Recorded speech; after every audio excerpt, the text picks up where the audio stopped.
अस्सलाम वालेकुम everyone, welcome to my channel drafting to be. अभी देखो आज की वीडियो में जो है ना हम लोग क्या करने वाले थे, फैब्रिकेशन के बारे में काम तो करने वाले थे। अभी देखेंगे पहले काम हुआ क्या अपना।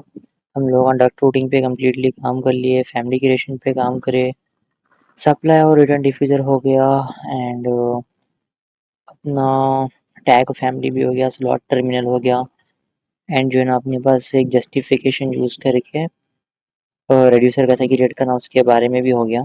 क्या हो गया मेरे लैपटॉप को, एंड उसी के साथ-साथ ये स्वीप की फिटिंग कैसे क्रिएट करना उसके बारे में भी हो गया। बट स्वीप की फिटिंग उसके अंदर खाली कनेक्टर ऐड इन करना है, आप लोग बहुत होशियार हैं मुझे पता है, वो ऐड कर सकते हैं। अगर हाँ, इसके फिटिंग के अंदर जो है ना आपको अगर कनेक्टर ऐड करने में प्रॉब्लम हो रहा, सो आप मुझे कमेंट में बोलो, इंशाल्लाह मैं उसके रिलेटेड जो है ना आपको एक शॉर्ट वीडियो के अंदर उसके डिटेल ऐड इन करने का बताता हूँ, अदरवाइज़ एक लॉन्ग वीडियो के अंदर ही देख लेंगे। ओके, तो अभी आज क्या करेंगे, चिलर सिस्टम प्लेसमेंट के ऊपर काम कर लेंगे, ठीक है? और उसी के साथ-साथ जो है ना हम लोग चिल्लर सिस्टम में जो पाइप कनेक्टिविटी करने वाले हैं, बेसिकली 2 टाइप के अपने पास पाइप हैं यहाँ पे अवेलेबल।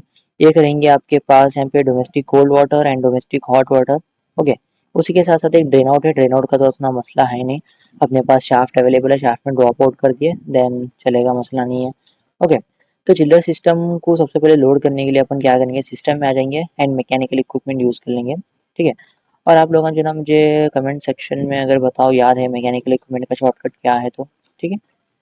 तो लोड फैमिली में जाने के बाद जो है ना मैं यहाँ से क्या करता हूँ, मैकेनिकल के अंदर आ जाता हूँ, एमईपी एमईपी में आने के बाद वाटर साइड कंपोनेंट के बाद यहाँ पे चिल्लर सिस्टम। अब चिल्लर सिस्टम अपने को यूज़ कौन सा करना है, देखो चिल्लर सिस्टम के वास्ते हमारे पास यहाँ पे अवेलेबल है एम स्क्रू चिल्लर सिस्टम, ये वाला, ठीक है। Air cold and water cold दो अलग अलग दिए हुए हैं, तो हम लोग यूज़ करने वाले हैं M screw chiller air cooled 281 into 12 31 kilowatt, okay.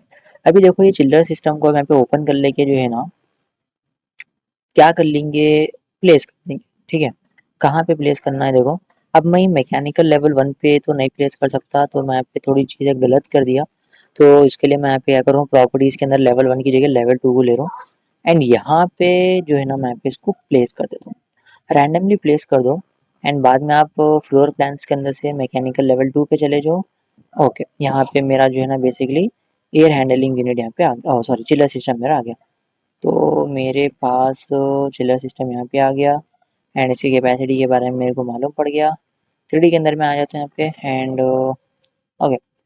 अभी देखो मेरा सेक्शन बॉक्स एक्टिवेट है ना, इसके लिए मेरे को थोड़ा प्रॉब्लम दे रहा, तो मैं सेक्शन बॉक्स को एक बार क्या करता हूँ कि ऑफ कर देता हूँ, ठीक है। एंड जितने भी मेरे डिटेल हैं सारे डिटेल को सेलेक्ट कर लेके एक बार सेक्शन बॉक्स को यहाँ पे एक्टिवेट कर लेता हूँ, ठीक है। जिससे क्या है कि मेरा जो है ना चिल्लर सिस्टम भी विजिबल होता एंड मेरा एयर हैंडलिंग यूनिट भी मेरे को यहाँ पे कम्प्लीटली विजिबल हो जाता। अब देखो एक प्रॉब्लम क्या हो रहा, अगर मैं अपने एयर हैंडलिंग यूनिट पे अगर मैं क्लिक करूँगा, ठीक है, तो यहाँ पे पाइप के जो आइकॉन्स हैं, ठीक है, ये वाला एक अलग आइकॉन दिखा रहा है एंड ये वाला एक अलग आइकॉन दिखा रहा है। अगर मैं इस पे क्लिक करा तो ये देखो कौन सा पाइप आ रहा है, डोमेस्टिक हॉट वाटर आ रहा, ओके। एंड ये वाले पाइप पे अगर मैं क्लिक करूँगा ये आ रहा है मेरा डोमेस्टिक कोल्ड वाटर, ठीक है, ओके ये सही है।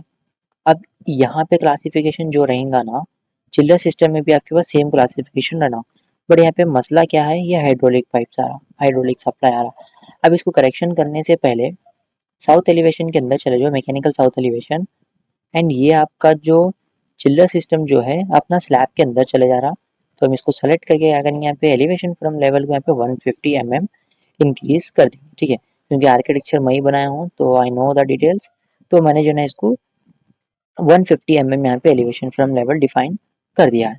अब ये डिफाइन करने के बाद क्लासिफिकेशन तो मैच नहीं हो रहा, यहाँ पे है डोमेस्टिक कोल्ड वाटर एंड यहाँ पे आ रहा है हाइड्रोलिक सप्लाई। अब ये चीज़ को कैसा करेक्शन करना उसको ध्यान दो, यहाँ पे सबसे पहले इक्विपमेंट को सेलेक्ट करो एंड यहाँ पे आ जाओ एडिट फैमिली के अंदर, ओके। अब एडिट फैमिली में आने के बाद, ओके, अब यहाँ पे अपने पास दो पाइप के कनेक्टर अवेलेबल है, एक है आपका आउटलेट, ओके, एक और है आपका इनलेट। तो इनलेट के अंदर क्या है classification, hydraulic supply, hydraulic return है एंड यहाँ पे आउटलेट में क्या है, हाइड्रोलिक सप्लाई है। अब देखो सिंपल वे में अगर मैं समझाऊँ तो इधर से जो आउटलेट रहेगा वो बेसिकली सप्लाई रहेगा, कौन सा सप्लाई, कोल्ड वाटर सप्लाई रहेगा, ठीक है। क्यों, चिल्लर सिस्टम क्या कर रहा, ठंडी एयर को या ठंडे पानी को यहाँ से सप्लाई कर रहा, ओके, किस में सप्लाई कर रहा, आपके एयर हैंडलिंग यूनिट के अंदर सप्लाई कर रहा। ओके, सिंपल है और इजी फॉर्मेट है।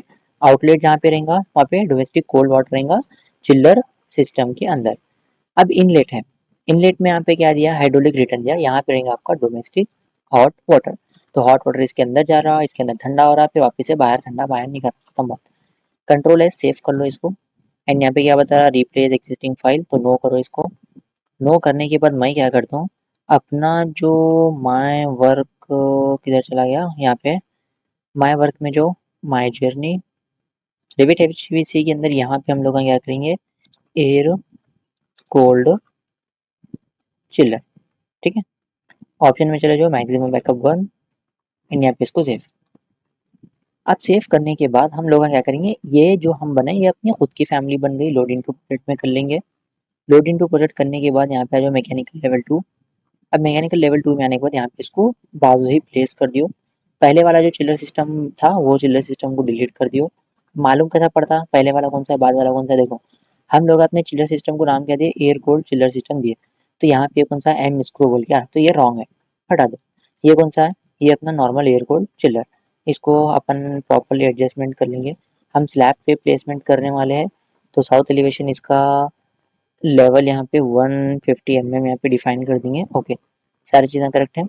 अब सारी चीज़ें करेक्ट करने के बाद अपने को क्या करना है, पाइप की कनेक्टिविटी करना है।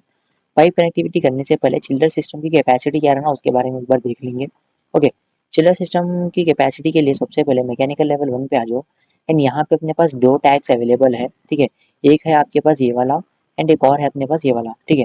क्यों दो क्यों हम देख रहे हैं, क्योंकि हमारा जो एयर हैंडलिंग यूनिट जो अपने को टन जो प्रोड्यूस कर रहा, प्लेनम बॉक्स से आने के बाद दो डायरेक्शन में यहाँ पे डिवाइड हो रहा। ओके, तो उसके लिए हम लोगों के पास यहाँ पे है 10,350 CFM, एक और है आपके पास 3,350 CFM। तो मैं सिंपली यहाँ पे ऑटोकैड के अंदर रहता हूँ। ओह, कैलकुलेटर पहले से ओपन ही है। ओके, लास्ट टाइम मैंने डायरेक्टली फाइल को ऐसे ही क्लोज किया शायद। ओके, तो 10350 सही है क्या नहीं। ओके, 10350 एक साइड है, प्लस 3350 ओके, तो सारी चीज़ें करेक्ट है। अब यहाँ पे हम इसको एंटर कर देंगे। तो टोटल कितना हो रहा, 13,700 CFM क्यूबिक फीट पर मिनट हो रहा। अब मुझे मालूम है, यहाँ पे लिख देता हूँ मैं, ठीक है, मालूम तो है बट फिर भी आप लोगों के क्लैरिटी के लिए 1 ton is equal to 400 CFM, ठीक है।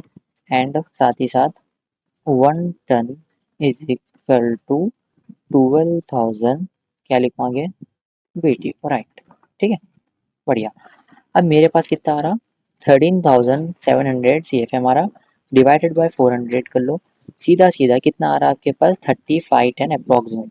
अब 34.25 टन की AC मैन्युफैक्चर होती क्या, अगर कोई मैन्युफैक्चरर मेरा वीडियो देख रहा तो बोल भाई 34.25 की अपने पास इतने टन की जो ना मैन्युफैक्चर हैंडलिंग यूनिट होता क्या।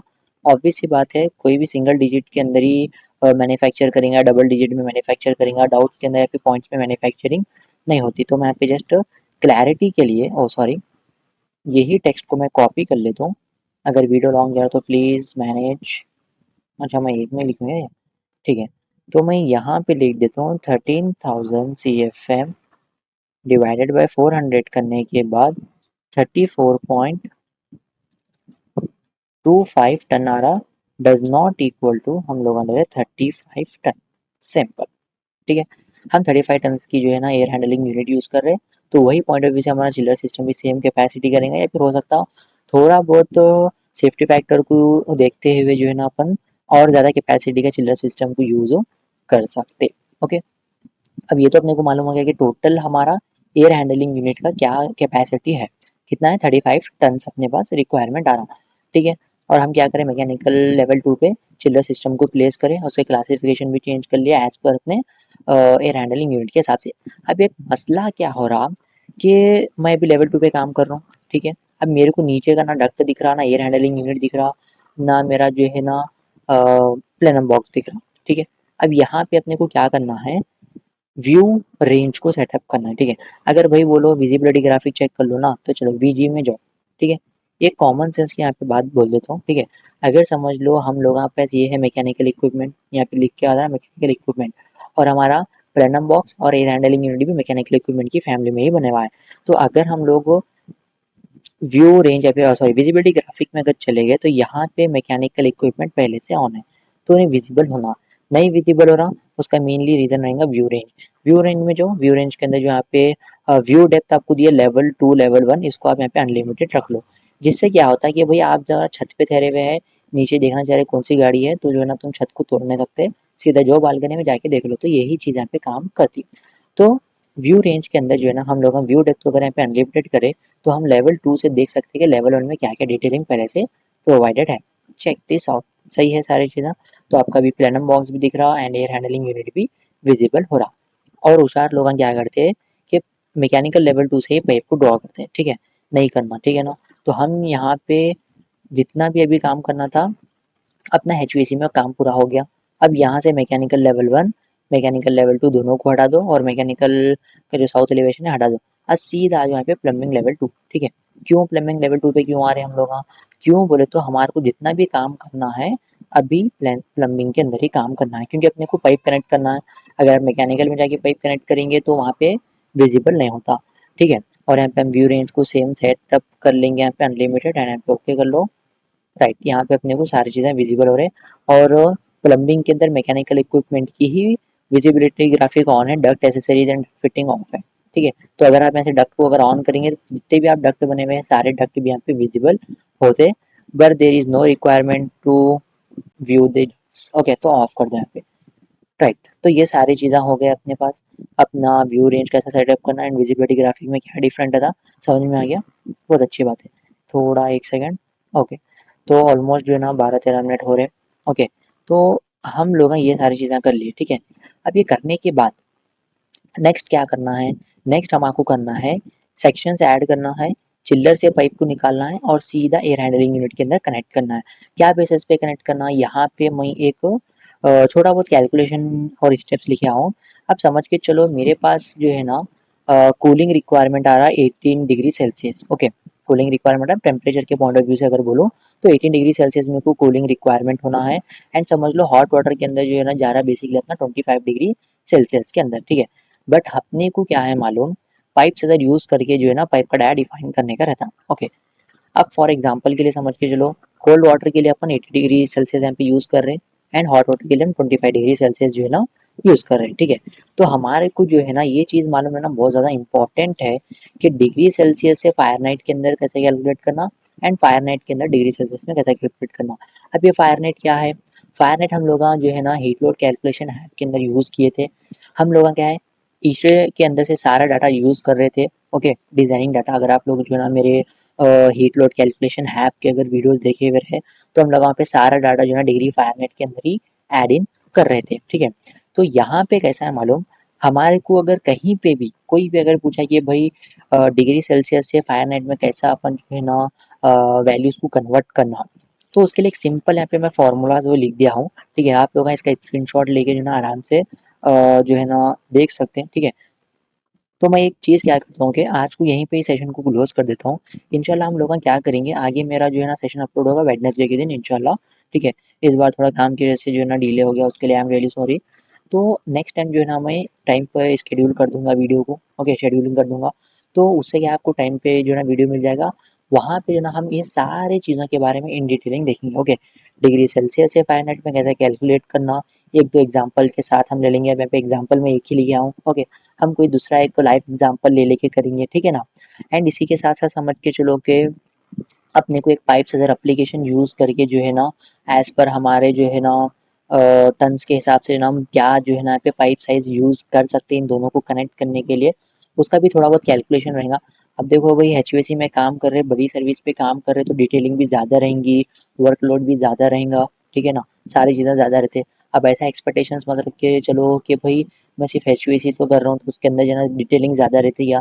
अभी हम लोग सिर्फ़ एसी के अंदर काम कर रहे हैं, एयर कंडीशनिंग सिस्टम में काम कर रहे हैं, वेंटिलेशन पे भी नहीं काम कर रहे और ना हीटिंग पे काम कर रहे हैं, समझ में आ रहा ना? तो अगर हम समझ लो वेंटिलेशन के लिए हम लोग आगे जो है ना एग्जॉस्ट सिस्टम पे काम करेंगे, हीटिंग के लिए अपने पास कोई प्रोजेक्ट नहीं है एंड इंडिया के अंदर हीटिंग ज़्यादातर यूज़ होता भी नहीं, ठीक है ना? अब अपने पास क्या है उतना ज़्यादा रिक्वायरमेंट नहीं है, समझ में आ रहा? तो आई होप आप लोग वीडियो को एंजॉय करे होंगे एंड आपको वीडियो हेल्पफुल लगा होगा। तो इंशाल्लाह आने वाले वीडियो में जो है और ज़्यादा डिटेलिंग में काम करेंगे। तो जब तक के लिए अल्लाह हाफ़िज़।